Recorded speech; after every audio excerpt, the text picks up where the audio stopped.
Hi everyone, so it's patch day and with it comes a nerf to the evade build. You might have seen this before. This was a very popular build for the first week of the season and it turns out Blizzard said no. So there seems to be some server and performance issues. So we have like this patch notes post here. I also made a video about that. But TLDR, the evade animation on Spiritborn was way faster than intended and it's getting adjusted to be the same as on the other classes. So my expectation right now, not having played the new patch yet, is that this is probably a reduction of something like 60 or 70%. So you're gonna do like maybe 3 times slower or something like that, your evades. Now technically the build will still function, but I guess realistically, when it comes to like speed farming, you know, flying through the maps and stuff like that, that is not really happening anymore. Maybe we can try to save it somehow, adding in extra mobility from other skills, but I don't really see that happening and feeling good anymore.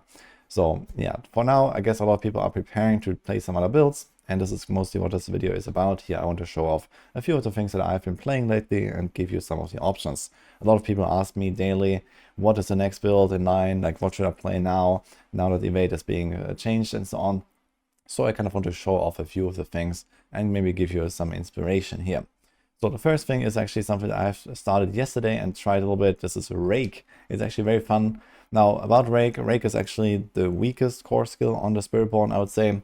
But well, luckily, I guess we have many bugs on the Spiritborn right now that make it kind of irrelevant what skill you choose because everything is kind of overpowered. And this includes this one. The cool part about Rake is when you play a Rod of Kepeleke, like, you know, some of the other Quill Volley builds, for example, you have this insanely large AoE that I see here. This looks like PoE cleave, basically. And it's actually pretty fun to play because you just hit the entire screen if you're a melee attack. So this is something that I've been working on the last 1-2 days, and I have a planner for this. There's no maxwell guide for this version of Rake. We do have a maxwell guide for Rake Borns, which well, kind of plays similarly, but is built completely differently and is potentially stronger even than this. I have not actually played it yet myself. So there are multiple versions of Rake. It's a kind of cool, fun, fast farming build. You just kind of fly around and you use the Rod of Kepeleke Midnight Sun combo to get guaranteed crits, full resources every attack. And then we also have high mobility from the Hunter uses all the time. We have high mobility from the Ravager that you can like jump to enemies.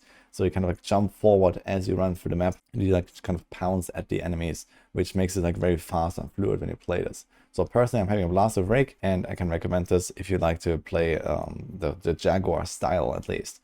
But let it be known that this is one of the weaker setups, so you probably won't push like, you know, Pit 150 or something with the Rake, even if you go all in on all the bug abuse, like some people have been doing lately.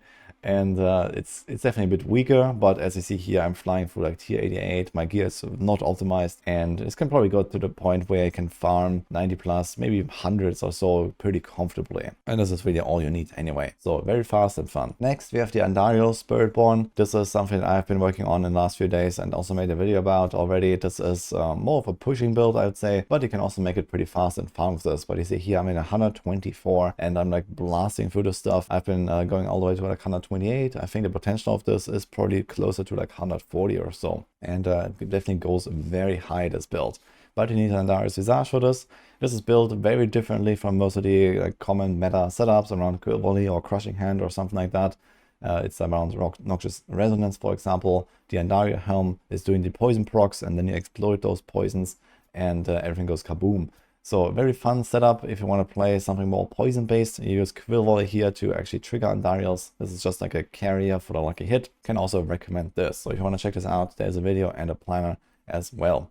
But it won't really fly through the maps as fast as some of the other setups here. Another fun build to try out is the Stinger Spiritborn. This is this so-called Hammerden, where you have these pestilence swarms that spiral out every time you hit, and it looks and feels really fun as well. I had a good time with this build. It is also one of the, let's say, weaker setups that you can play on the Spiritborn right now. But again, you're cruising for the high pits anyway for an endgame setup. And it is very fun to play this because you pull everything together with the vortex and then you hammer them, and then the swarms kind of like fly out and shotgun, and then you also get Noxious Resonance explosions with the poison procs. So this is another version of playing poison builds outside of, you know, how, for example, Andariels works or Touch of Death. And here we have the swarms instead. So I really like the visuals and the play feeling of this build here. So this is very fun because it has like a bit of like a combo, a bit of a setup, and it feels really cool when you like walk into a pack and you pull them all together, and then when they're tightly stacked, they do a lot of damage with those explosions. So I can also recommend Stinger.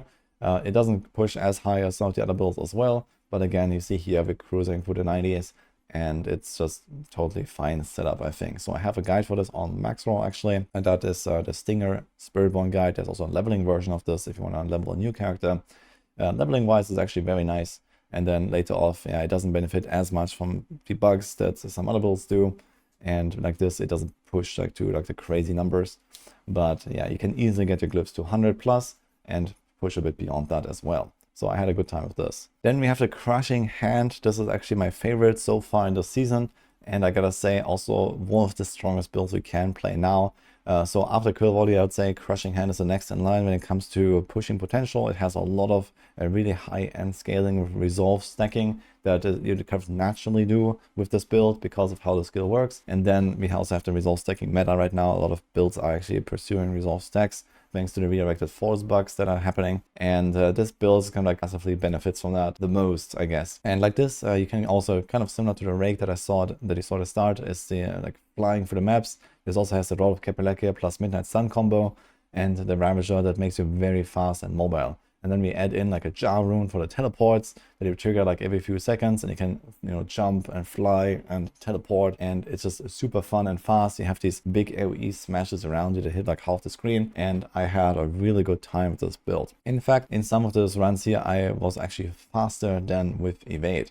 So I had some runs that were like sub 1 minute in the pit with the Crushing Hand build. You can do something similar with the Rake because it works very similarly, but a Crushing Hand has like more raw power.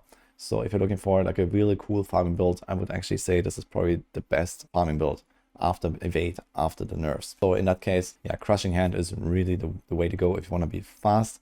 And it's also very tanky. It has built-in barriers. It is very simple. You just say kind of like right click, smash, kapow, that's it. And very smooth to play. So I like playing Crushing Hand, especially for like, you know, flying through the dungeons, doing speed runs in the pit or something like that. For this build, I also have a freshly updated Maxroll guide. There's a leveling and an endgame version there. So I went through them, and I played also Crushing Hand a lot in the season already. So I lasted like for a few days on just this build, and it was super fun to farm and super efficient as well. I got so many materials and so much XP grinding with Crushing Hand. It was really great. Now, there's a lot more builds out there that I actually don't really have footage for right now, other than the early access footage that I have from like the past. But there is a lot of stuff we have here on Maxroll. For example, if you go to our build guides, we actually have 10 Spiritborn endgame guides here. I only showed a few now. In fact, the Rake is not even here, just the Rake Thorns. So you can also, you know, just look for even more setups. But yeah, I think Crushing Hand is probably like a top contender when it comes to speed farming builds and just a good all-rounder. Quill Volley as well. Quill Volley is kind of the same as Crushing Hand, but it feels a bit differently because you don't jump from pack to pack that easily with the Ravager all the time. So you have to like do more conscious movement, let's say. But it pushes very high. It has already done 150 in some setups. And yeah, it has the most like powerful single target damage. So you can like blast down everything. And Quill Volley is a really good all-rounder starting from level 1. So that is also a really good option here. And other than that, we have a bunch more kind of like, you know, medium level builds, let's say, that are a little bit lower than some of the other top builds. So there's also Payback, which is kind of similar to the Crushing Hand stuff, for example. There's Touch of Death, which works a bit differently. I have not actually made it on the live server yet, but I played a bunch in early access. Touch of Death is also a very fun build, but it has also kind of like its own unique playstyle where like you punch and you get these Noxus Resonance explosions, and those will then trigger more explosions from the swarms that come out of the Touch of Death, but I will also share more about this very soon. This guide is also from me and has also received a bit of an overhaul in the last few days. So this is like freshly updated, and we have some other like kind of more fun stuff down here. So Fresh, if you want to play like a basic attack build, it's very cool. Soar is also kind of funny setup where you like just like jump around with Soar all the time, and then the feathers kill everything.